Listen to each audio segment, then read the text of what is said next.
Friends, నేను మీ east Coast weatherman Benin మాట్లాడుతున్నాను. So ఈ వీడియోలో ఏంటంటే మనం ముఖ్యంగా ఈ రోజు రాగల 24 గంటల వర్షపాతం ఏ విధంగా ఉండబోతోంది తెలుగు రాష్ట్రాల్లో అనేది ఒకసారి మాట్లాడుకుందాం. సో ప్రస్తుతం మనం ఒకసారి చూసుకున్నట్లయితే ఉత్తరాంధ్ర తీరానికి సమీపంలో అటు ఒడిశాని ఉత్తరాంధ్రను ఆనుకొని ఒక ఉపరితల ద్రోణి అయితే కొనసాగుతోంది.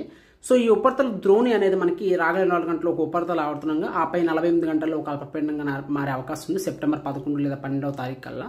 సో ఏంటంటే ఈ యొక్క ద్రోణి ప్రభావంతో ఏంటంటే రాగల 24 గంటల్లో మనకి ఉత్తరాంధ్ర జిల్లాలైన విశాఖ, విజయనగరం, శ్రీకాకుళం, అల్లూరు సీతారామరాజు, పార్వతీపురం, అదేవిధంగా అనకాపల్లి, తూర్పుగోదావరి, కాకినాడ జిల్లాలో అక్కడక్కడ మనకి మోస్తరు నుంచి భారీ ఉరుములు పిడుగులతో కూడిన వర్షాలు ముఖ్యంగా ఈరోజు మధ్యాహ్న కాల సమయం నుంచి సాయంకాల సమయం వరకు చూసే అవకాశం అయితే కనిపిస్తోంది.